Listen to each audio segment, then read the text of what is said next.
Please welcome Jill Kelleher and her daughter, Amber Kelleher Andrews. Hi, gals. Hello. This is so neat to have you guys here. Really is. Now, how did you two get into the matchmaking business? Well, I started, and then thankfully she came along to help me out. But it was about 1982 is when I started, which is a while back. But Here in the Bay Area. what was it that sparked it? I mean, Well, I was a photographer making little money and trying to I was single, raise my daughter, and a friend of mine bought a franchise to a dating service and asked me to work for him. And I started there, and it was a video dating service.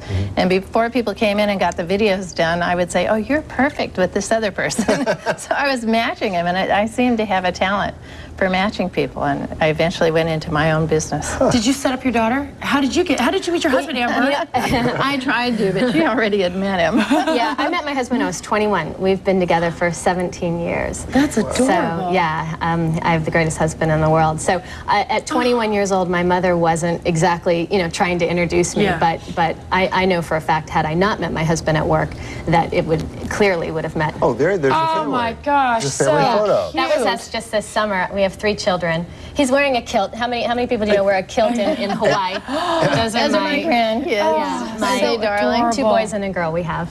And then we have one more picture. This is in there. Scotland of the The two of you. Yeah. This is my mother and I in Scotland. We have clients all over the world, and one of them happens to be in Scotland. He's a very important client of ours, so we flew there last summer and spent quite a bit of time getting to know him and his friends and family. Okay, I want to know. One of the perks. Yeah, one of the perks. Now, I want to know, like, these connections you make. How do you know who's a good match for whom? Yeah.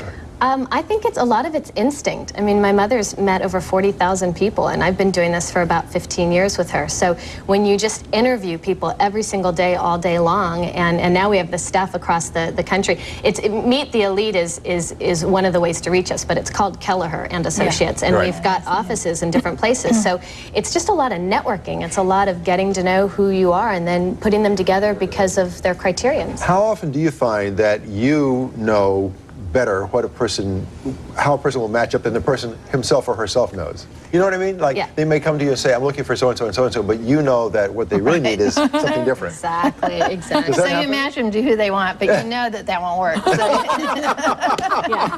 And so about the 5th match, okay, why don't we try this one? Yeah. Well, I Gotcha. know you guys That are one bigwig works. matchmakers, and you probably can't say anything, but I've read in lifestyle magazines, your clients include Jennifer Aniston, Paula Abdul. I just read that today. She's in taken? 2 articles. Yeah, is that true? Can you tell us any juice? No, unfortunately, we can't say who our clients are. I wish we could. Yeah. But But we have you so guys- many great clients. Well, we've and read so many you've had famous, some- yeah. famous. We opened up our Los Angeles office about 10 years ago, and I was in the entertainment business beforehand, so there's a lot of connections and networking again down there. It's really just about bringing all the single people to one place again, because you guys are so busy working, and everybody's busy, and Sure. and there's not that place anymore where everybody comes together. It used to be college, but now everybody goes to college for a career. Can you imagine?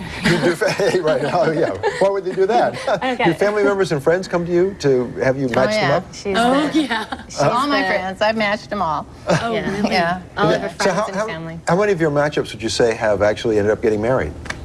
Well, hundreds and hundreds. Yeah, Wow. 400 I many, mean, many years I've been ago. doing this for 25 years. I Still? guess. Yeah. I mean, that's I unbelievable. mean, my best friend, Deborah, I introduced to her husband, and she kept bothering me, and I said, well, I don't have exactly what you need. Oh, Jill, come on, I'm meeting all these terrible guys out there, and I'm working all the time, and just find him for me. So what And advice this guy walked in, and he was just, I wanted him. He was so cute. He was just darling and intelligent and fun, and great guy.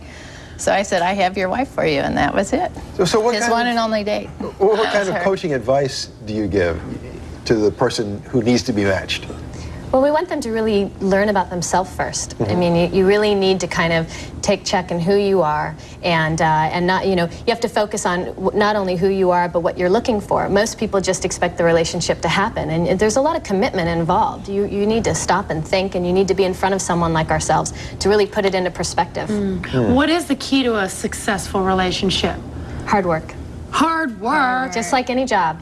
Just like any job, And I you think- need to devote yourself and pay attention to the Yeah, relationship. yeah. It doesn't just happen on the side while you go do your life. And when you get involved, I think that if you have values that are the same, I think that's the most important thing.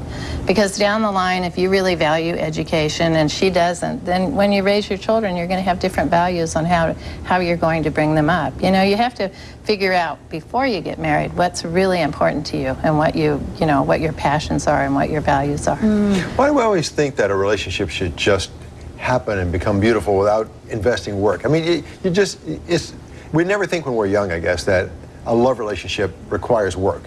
In the past, again, we used to meet people in college, or our families would introduce you, families and friends, and so nobody ever stops to think, okay, that doesn't happen anymore. So that's why it's all happening by chance. And one of the things we say is don't leave your love life up to chance. Focus on it, commit it, even if it's simply writing your wish list on a piece of paper and putting it in your drawer. Yeah. Put it out there that you are ready, and be ready. Don't just say I'm 26, it's time. I mean, really wait until you're ready. Well, Jill, your son's 26. Can I bring him up? And you say he's too young to get He's set so up. cute. He's really a cute guy. He's just the generation now is so much younger than we were. I had her at 25, and Yeah. I thought I was old then. And the kids now in the 20s are so young. They all hang out together. They really have relationships, but they really don't date. They Right. kind of hang out with So what's their about friends. the right age then? They're starting to come to me in about 28, the women, and the guys about 30 or 35. And so here they are at 35 to 45 wanting kids and never been married before. Yeah. So it's with the women, it's a bit of a problem because they want to have children. But And men if they make want 2 or great 3. fathers in their 40s. They've got before their in their career. 20s they would have kids, and they'd kind of just have the kids because they thought that that's what you do. But when men are in their late 30s and 40s now getting married for the first time because they put their career first, they've got their feet on the ground and they're ready. And I don't know great if my dads. eggs are going to make it to 40. I'm sorry. Don't we scrambled freeze eggs? 'em. Scrambled eggs. Yeah, I thought We about have all that. sorts of I services. do suggest that to women. Thanks, Jill. Thanks, Amber. It's called Meet the Elite, and it's also called what? Kelleher and And Associates. Associates, Thank you. yeah. Thanks, See you tomorrow.